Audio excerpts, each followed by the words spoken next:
All right, we were talking about difficult games. I was gonna say, yeah, Castlevania is difficult in a very different way than like modern. This game is very like modern difficult, where like the purpose of it is to kind of like wear you down a little bit and blah blah blah. You kind of learn the levels and develop the skill set. A lot of older games are more about not just memorizing levels, but also just kind of working out how the game thinks, like figuring out the way that it operates internally. And Castlevania is definitely one of those. There's a lot. Can I ask you a question? Because we went through this very recently. How did you fight death? What was your strategy? Whoa.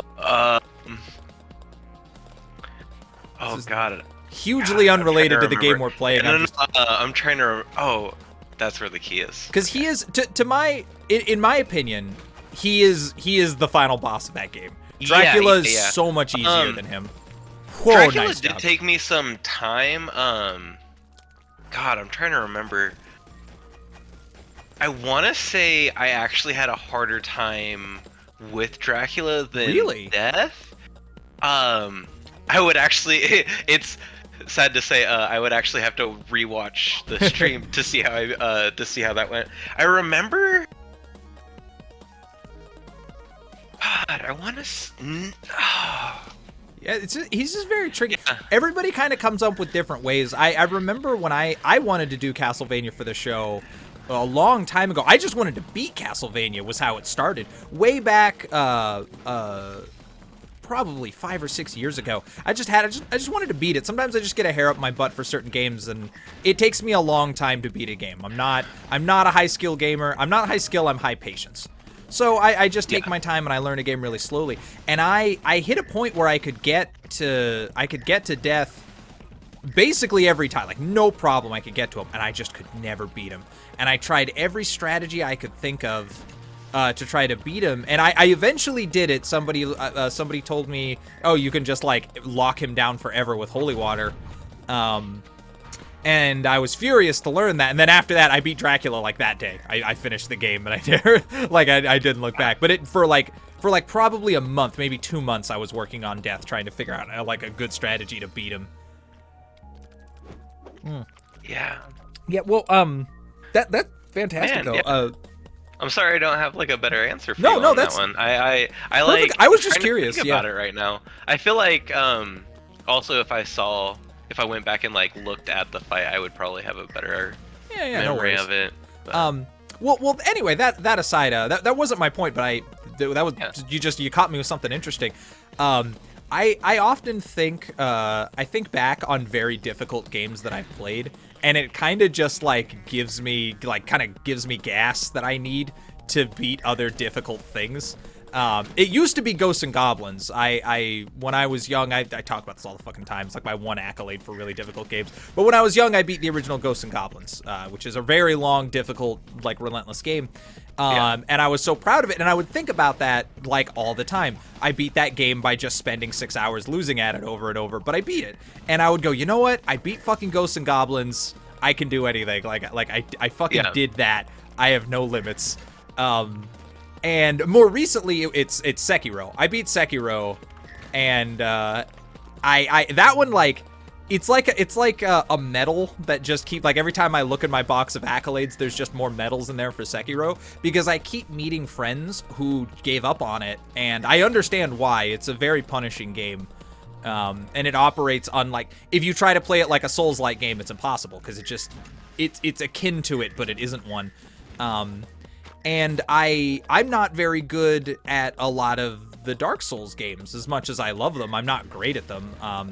And very recently, I had a fresh experience trying to beat Dark Souls 3 again, and I just like gave up. I was just like, I don't want to do this anymore. Yeah. It was a long experience. Anyway, it just beat me down. But all of my friends who were there who had beaten the game couldn't beat Sekiro, and I'm like, all right, you know, it's an ego thing, but it still made me feel good about myself that like it made me feel like I gave up genuinely because I didn't want to play it, not because it was too hard.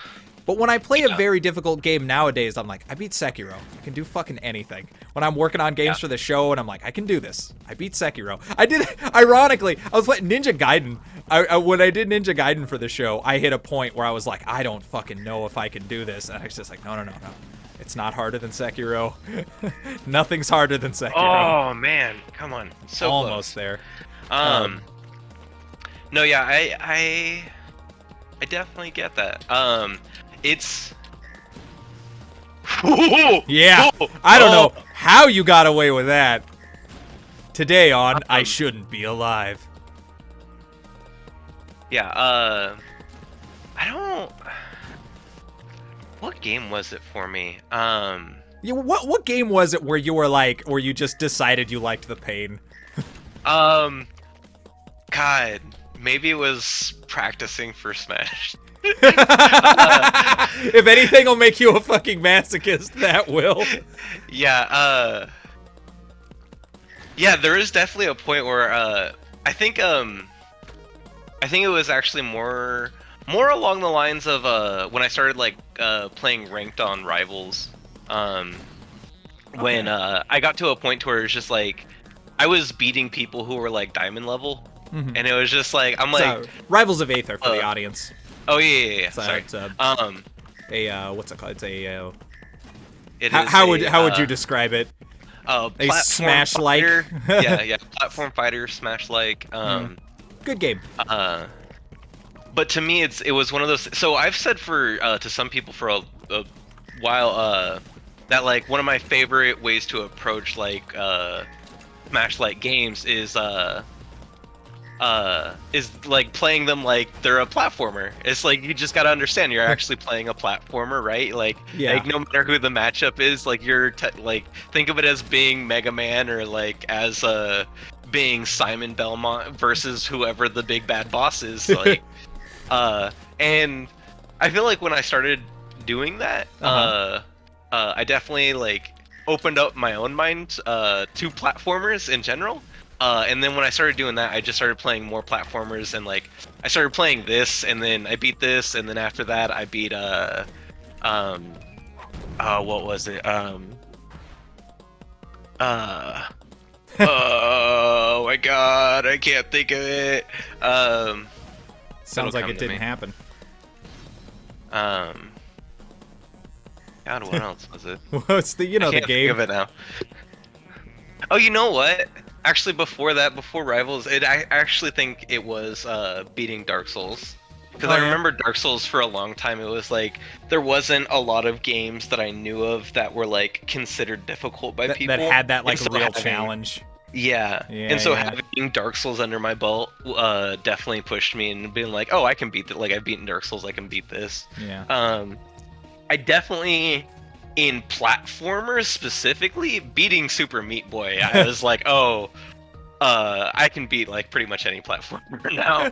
I definitely remember doing exactly kind of what we were talking about here, whereas after beating Super Meat Boy, I went and played Shovel Knight, and Shovel Knight was just like, oh, there's definitely a lot of challenge in Shovel Knight. But it's not this shit. No. Yeah. Very different. Hang on, tune into what's happening here. Oh, it's the next boss, right? Oh, right. It's always a boss.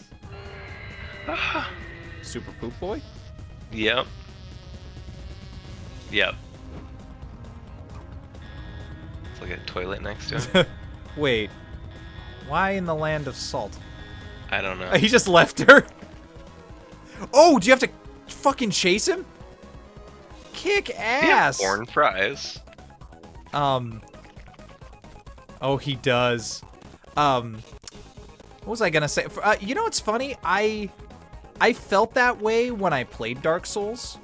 But it's funny, like, like most people go through this arc, like when you're playing Dark Souls, you're like, fuck, this game is so hard and blah, blah, blah. And then you go back on it and you're like, this game isn't that hard. I just didn't know how to play it. I have no idea. It just like Dark Souls just plays differently. And like once you're in its head, it's much like an old school game. Once you're in its head, it's actually not terribly difficult. Yeah, I agree. Any game that'll let you grind is a game that anyone can beat if they're patient. Playing Dark Souls and like Monster Hunter was around the same time for me. And I definitely remember Monster Hunter feeling a lot easier after I beat Dark Souls. Dude, Monster Hunter taught me a very different lesson. Monster Hunter was where I learned that I don't need to beat every game. That's the lesson I learned from it. I hit a point where that was the first game where I was like, I like this, but I've had enough. I have nothing to prove by beating this game or getting far in it or beating every monster or what the hell. I don't actually care that much. I only want to play this while I'm having fun. And I saw so many of our friends just really suffer at the hands of that game joyfully. Like fun suffering, but still suffering to try to get at like the very last monsters. Fucking swine. Tragedy. You hate to see it happen. But yeah, that was definitely my takeaway. Is I can just let certain games go now, and that's a good life lesson for especially games like Monster Hunter that need a big commitment. If video games were people, Monster Hunter only fucks after marriage. You gotta commit. You are in for the long haul, or you may as well just move on and just be happy on your own. Oh, yeah, I'm trying to think. Hollow Knight was the game. It came to me. Hollow Knight's the game. Is the game that I beat after beating this, and beating Hollow Knight. That game was so fun. It looks fun. Hollow Knight is a game I'm like looking forward to. What am I supposed to do there? Kind of like deliciating on. I'm like I haven't played it, but I'm excited to.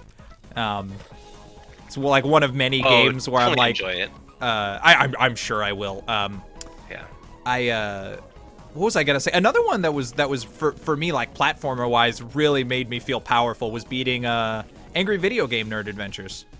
Oh yeah, I still need to beat that. It's very. I haven't played it since that time we played, which is years ago.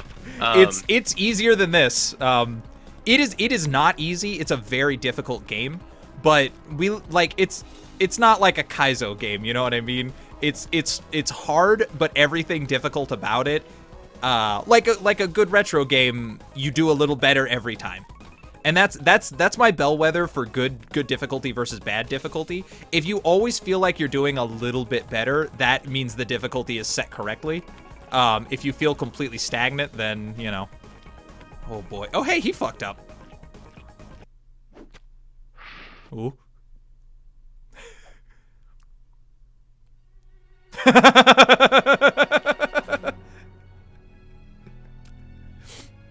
I hope you unlock him. Drops him.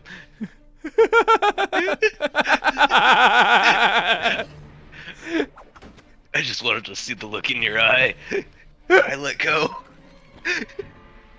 No, Poop Boy! We were brothers! It's so strange how quickly I got attached to Poop Boy.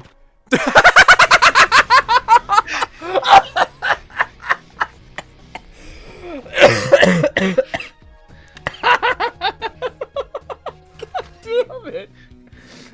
Oh, cool. Yeah, cool. Welcome to Hell. Let's do it. Oh, dude, Hell Guy looks pretty zen. Yeah. If I'm honest. And there is, yeah, so we're already, like, there. I mean, cool. It's this, and then there's one more level, I think. We're killing it. Dude, you're tearing this game apart. Oh, man. Boogie, boogie, dance, dance. Boogie, boogie, dance, dance.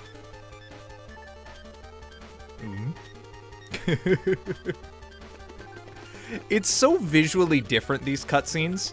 It's like a conscious choice to do old Flash animation for this instead of any of the pixel art. I wanted them to just keep running for like 2 minutes. I wanted it to cut back and forth and keep showing the running. Oh my god, that's the opening to Ninja Gaiden. Oh. Yep. That's what that was. All right. This game and its references. This game and its references. Yeah, that was crafty.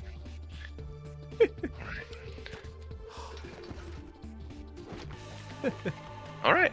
And I'm sure Hell will be plenty easy. Of course. I mean, why wouldn't it be?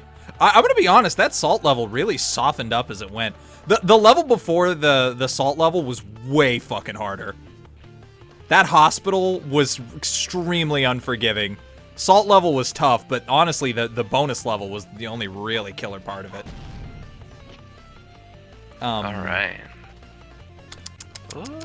I was gonna say something else, but I do not. Oh no! Did I just? Is that not coming It's back? your life now. Get cozy. It probably will, but it probably faster to. Yeah. You know what's funny? The one that beat me of all games, I have still never beaten the original Mario. I try once in a while. I really like the game. Just Mario 1. Like Mario 1, like get to level, what is it, like 99 or something? No, not the arcade game, but the like Super Mario Brothers, like the first Super one. Mario. Okay. First one for NES, where it actually has like an ending. Okay. I've gotten really far in it. I'm pretty good at it. It's just a really hard game. I still try once in a while. I'll be sitting around. I'm like, I'm just gonna take another crack at Mario. And I've been slowly getting better at it for years, and I can get to like the 7th world. I don't think I've ever actually like given that game it's like fair shake. It's a good game. It's honestly it's a legend for a reason. I really feel that way. For a release game for NES or Famicom even, it's quite good. It's just you know, you have a limited amount of lives and it's a very difficult game. Yeah. And that's where it gets you. That it is tricky. It's like the one Mario game I definitely can't beat yet. Actually, I don't think I've ever beaten Mario 2 either, but I've also never really tried that hard. Got that into it.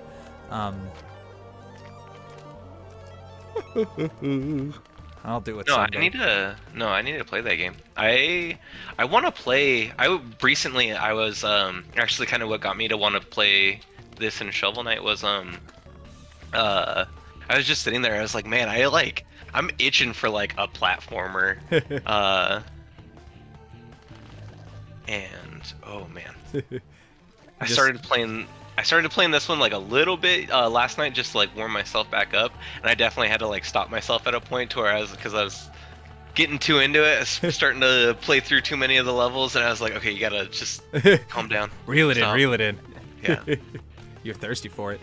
Yeah, you don't run into. Well, it kind of depends on the flavor too. I don't really have like much of a taste for modern platformers. I do like a number of them, but I'm never really hungry for them. I maybe it's just my natural kind of like love for more retro and 3D platformers are honestly my favorite. Yeah. That's my first love. And there's a lot of older ones that I kind of enjoy, but most old platformers aren't strictly platformers. Oh, what is shooting this now? Sideways. Yeah. Pretty Going reasonably though. Stairs. Oh man, they put that one little hole in there. Most like old school platformers are a little bit more than that. They're like, it's a platformer, but here's your gun and your and your hat and your cyborg armor, whatever the fuck. Yeah. We've always wanted to do Metroid for the show, but no one can fucking beat it. That's the Christian wanted to do it, but because he's a huge Metroid fan, but he's never beaten the original, and I kept trying to push him like, dude, just play it on your own time. Like, don't even that game is so good. You shouldn't let your first playthrough be like for show where you have to like push yourself, and like it's such a good game to just sit and enjoy, and just the quiet ambiance of it, just sheer quality. That's exactly how I feel about Hollow Knight. Which they are, I mean, Hollow Knight is just... They're definitely the same lineage, yeah. Yeah, cool. It's a tricky thing. We've talked about it a lot on the show, but like trying to make those decisions when you're like, I think this game would be good for the show. Like, do I play it and kind of learn how to play it a bit, or like, do I not? Do I try to like go in fresh and sort of see what happens? And that's my fear with like Castlevania type games. And wanting to do them on stream is because it's just like there's points where it's just like, oh, I know I'm gonna get stuck. I know I'm gonna get like ass backwards lost. Yeah. And, like it's like, oh man, or you reach that point where you're like, man, what was I supposed to do again? And you're sitting there and you're just like grinding your face against the wall, trying to figure out where you're supposed to be. Yeah. Yeah. Yes. I understand that. Oh damn. Okay, I'm getting closer. I mean, kind of stuck, but. We're getting there. Damn it. Yeah, I don't I know it's coming. Other than the original Metroid, there aren't a whole lot of games of that genre that I've really like gone hard. I really like that one. Metroidvania just isn't normally my jam. I like watching them. I'm enthralled by them, but I don't really play. I'm trying to think if there's ever been like one that I super I mean, Dark Souls, I guess, but as far as 2D Metroidvanias go, can't really think of one. You know what? Actually, Zelda 2. Zelda 2 is a Metroidvania. I don't care what anybody says. It completely fits the bill. It just has an overworld. What is going on here? Is it more zoomed out? Yeah, oh yeah. Okay. Yeah. Just making sure that wasn't my eyes playing a trick on me.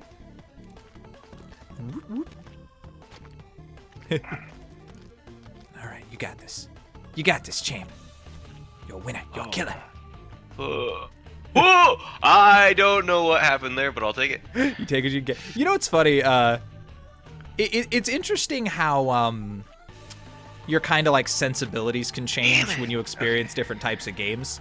I've always had a taste for retro games, even though I did in a sense grow up with an NES, so I did play it when I was a kid, but most of it was before my time. I played Super Nintendo and Sega at like my neighbors' houses and stuff, but like the actual system of my childhood, I should say it's PlayStation 1. That's like the real system that is the first and foremost for me.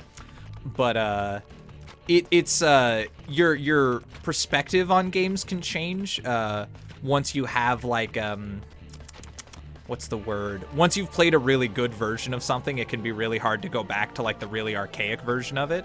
I remember playing Fallout a few years ago. I went back and played the first 2 Fallout games again. And old PC games follow no rules. There is no God in the land of Windows 95. Every game is made completely to its own insane whims and in whatever way made sense to the devs. They didn't. I don't want to say they didn't try to copy each other, because that's like, oh, people copy each other now. Like, people copy sensibilities that work. And back in the day, they didn't do that. People just did whatever fucking crazy shit, for better or for worse. It was also like the Wild West. Like, everyone was like trying to figure out like what was comfort, right? What are natural controls? Yeah, exactly. Especially on a PC. In a world where most people don't use controllers, what is the comfy controls? So the original Fallout games are turn-based, but they're bizarre. And once I got I wrapped my head around how they worked, like once you play Fallout 1 for a bit, you have to get like probably 2 hours in, and you like, it just starts to click with you. Like the combat, you're just like, oh my god, I fucking get it. And it just spoiled me for other turn-based games now. It just like drives me crazy. It's madness. And by that same card, playing games like Knights of the Old Republic is another like turn-based game where it's like one of the earliest like real-time turn-based hybrid. Even though you do operate strictly in turns, the game gives you the feeling that you can kind of like move around outside of those norms. And when I play other games that are like similar to that, you play like modern Final Fantasy games or like Kingdom Hearts, it feels so uncomfortable to me knowing that the turns are ticking, but it just isn't. I just can't operate on that same. I don't know why. It drives me up the wall. Semi-turn-based. I love turn-based games. I don't like semi-turn-based games. It drives me crazy. But anyway, the point of all this is, now that I live in a world where I have a VR headset, hang on. I'm just gonna let you focus on this. You got this. Oh, that's okay. Now that I have a VR headset and I've played VR shooting games, I can't play first-person shooters anymore. They're just like, I've experienced the glory of being able to aim a gun with my hand instead of with a mouse, and there's just no substitute. It's so good. Beat Saber just spoiled me for other rhythm games. Like your whole life when you're playing like Guitar Hero and stuff, and you're like, my brain can see it, my hands are just too slow. And you play Beat Saber and you're like, I was right! My brain is fast enough! It's the only fucking rhythm game I've ever been able to play on hard difficulties. I can play it on fucking Super Dick Butt Expert Plus like I've always seen people do in every other rhythm game, and I just assumed there was some machinery of their brain that I just couldn't wrap my head around. But playing like action games in VR when you actually have full control over like your movement and how you like do stuff, it's so fucking gratifying that it's like all you can think of when you're playing games where you can't. It just like really stays with you. I like that one guy just at the beginning, just like, nope. He didn't go. Yeah, he chilled the whole time. Now there are two meat boys. And this is a great time for an episode break as well. Oh, nice. Perfect. So we'll pause real quick and yeah, all is well.